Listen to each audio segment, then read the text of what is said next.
Okay, hordoftoota keenya chaanaala EFOTube baga nagaan gara chaanaala kanaatti dhuftanii. Egaa kutaa 28ffaa irra geenyeerraa jechoota sasalphoo ta'an gargar baafatanii beekuu keessatti jecha 81ffaa irra geenyeerraa. Isheenis more kan jettudha. Egaa namoonni chaanaala keenya EFOTube subscribe gochuudhaan kanneen immoo viidiyoo garaagaraa nutti gadhiisnu like gochuudhaan namoonni immoo yeroo keessan yookaan sa'aatii keessan fudhattanii komentii jala galtanii yaada babbareedoo nu kennitan guddaa galatoomaa isiniin jechuu barbaanna. Egaa jechi 81ffaa kutaa kana keessatti ilaallu more kan jettudha. Jecha kana akka isiniif ta'utti karaa lama itti fayyadamuu dandeenya. Isheen jalqabaa dabalataan jechuudhaaf. Jecha more jettu kana dabalataan. Wanta tokko dabalataan yeroo jechuu barbaaddan more kan jettu kana fayyadamuu ni dandeessu. Mee fakkeenya fudhannee haa ilaallu. Fakkeenyaaf mana doktara bira deemtanii fakkeenyaaf doktara bira ilaalamuu isin dhukkubee ilaalamuu deemtanii doktorri tokko baay'isii rafi fakkeenyaaf isin guyyaa tokko keessatti sa'a 6 yookaan sa'aatii 6 raftu yoo ta'e doktorichi sleep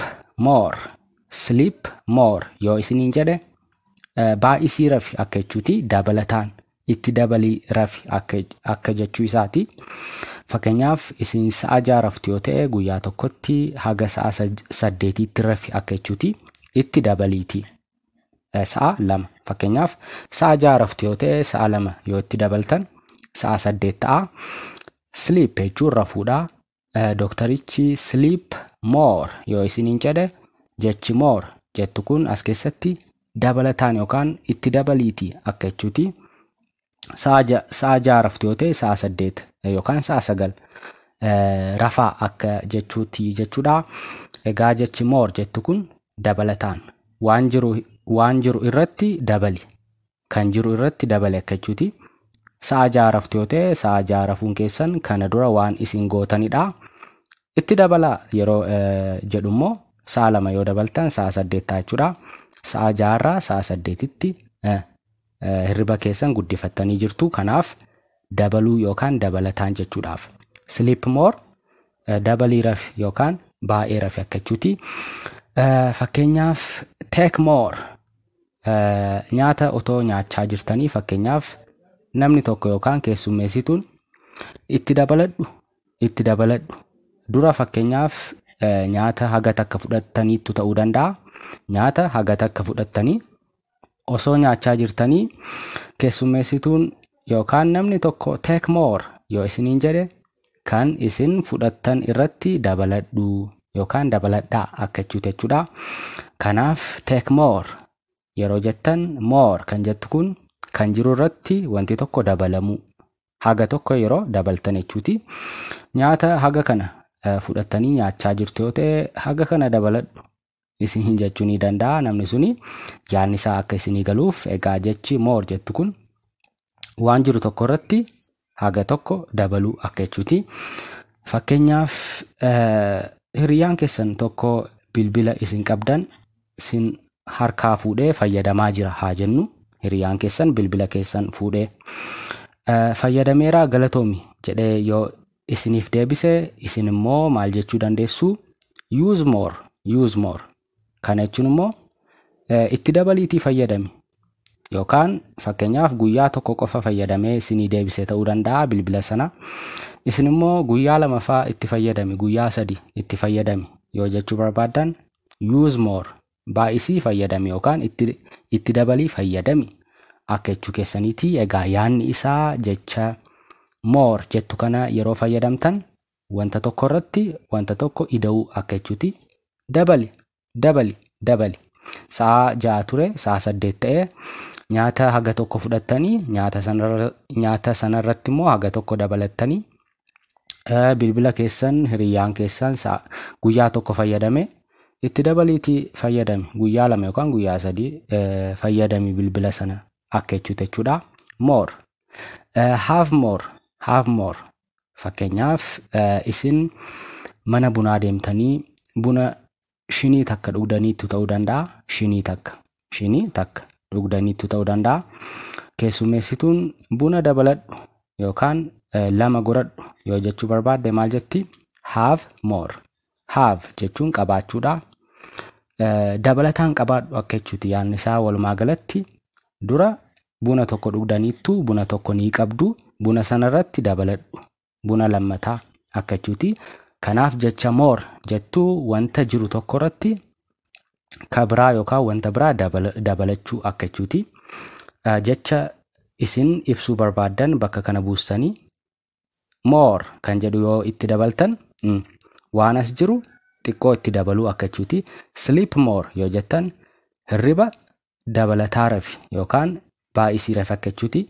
Take more yeroo jettan immoo namni sun kana dura wanta tokko fudhateera irratti dabalee akka fudhatuuf more kan jedhu kana fayyadamtu. Use more yoo jettan namni sun fayyadamaa jira. Use jechuun fayyadamuudha. Wanta tokko yoo fayyadamtan fayyadamuu use jedhama. Kana dura fayyadameera itti dabalee akka fayyadamuuf yoo barbaaddan use more jettu. Namni tokko yoo wanta tokko kana dura ni qabate buna shinii tokko dhugeera lammata yookaan lammaffaa dabaladhu yoo jechuu barbaaddan have more jettu jechuudha. Yaanni isaa isinii galeera jedhee tan abdadhaa. Egaa fakkeenyota kanan isinii kenne jecha more jettu kana wanta jiru tokko irratti wanta tokko dabalachuudhaaf yookaan dabalataan jechuudhaaf itti fayyadamuu ni dandeessu. Faayidaa lammataas ni qabdi. Jechi more jettu kun sadarkaa keessaniif kan ta'u yaanni isaa wal fakkaataadha. Garuu jecha more jettu kana irra caalaa yookaan baay'ee jechuu itti fayyadamuu ni dandeessu. Fakkeenyaaf irra caalaa wanti tokko ni jira. Waan sana irra caalaa jettanii yoo fayyadamuu barbaaddan jecha more jettu kana fayyadamuu ni dandeessu. Fakkeenyaaf I play football more than you. Fakkeenyaaf nama tokkoon kubbaa miilaa si caalan taphadha. Si caalan taphadha yookaan si irran taphadha yoo jechuu barbaaddan jecha more jettu kana fayyadamtu. Than kan jettu kana maal keessatti fayyadamna jennee turre? Wantoota tokko wal madaalsisuu. Wanta kanaa fi wanta kana wantoota lama yeroo wal madaalsisnu jecha than jettu kana fayyadamuu ni dandeenya. Fakkeenyaaf ani kubbaa miilaa sirra taphachuu nan danda'a yoon jedhe eenyu fi eenyutu wal dorgomaa jira yookaan wal madaalsifamaa jira? Anaa fi nama sana. Kubbaa miilaa ani taphadhuu fi kubbaa miilaa inni taphatutu wal madaalsifamaa jira jechuudha. I play football. I play yeroo jennu ani nan taphadha. Play taphachuudha. I play ani nan taphadha. Football kubbaa miilaa. More than kan jettu kun irra baay'ee yookaan irra caalaa akka jechuuti. You sirra akka jechuudha. More than kan jettu kana maaliif fayyadamuu dandeenya? Irra caalaa yookaan irra baay'ee akka jechuudha. Walumaa galatti yaanni isaa akka karaa salphaa isinii galuu dandeessuufis fakkeenyaaf namni tokko I have jechuun nan qaba. I have nan qaba.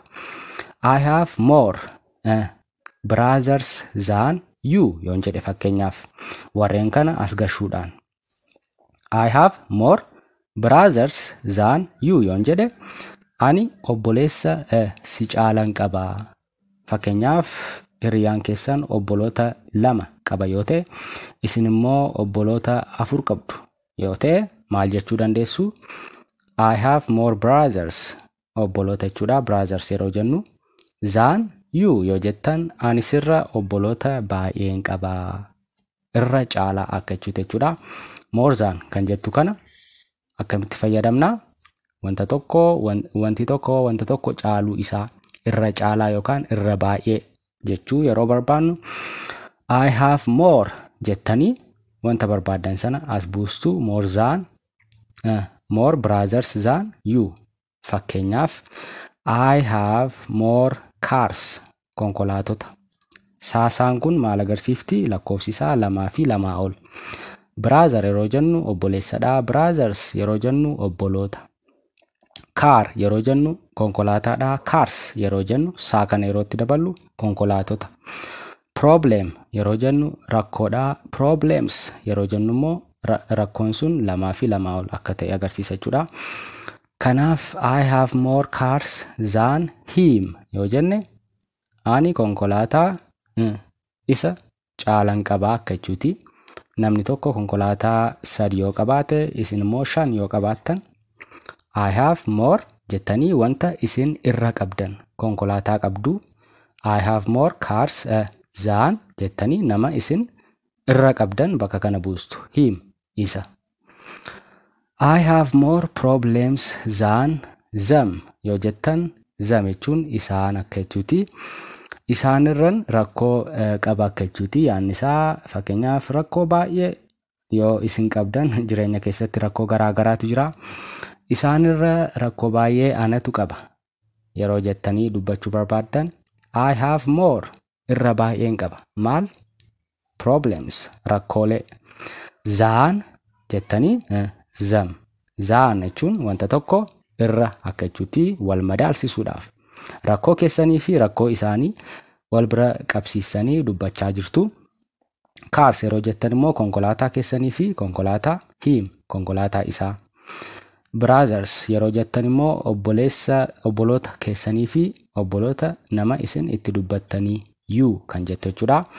Akkasittiin jecha more jettu jecha than jettu waliin wal quunnamsiistanii irra caalaa yookaan irra baay'ee jettanii fayyadamuu ni dandeessu. Egaa mee jecha salphaa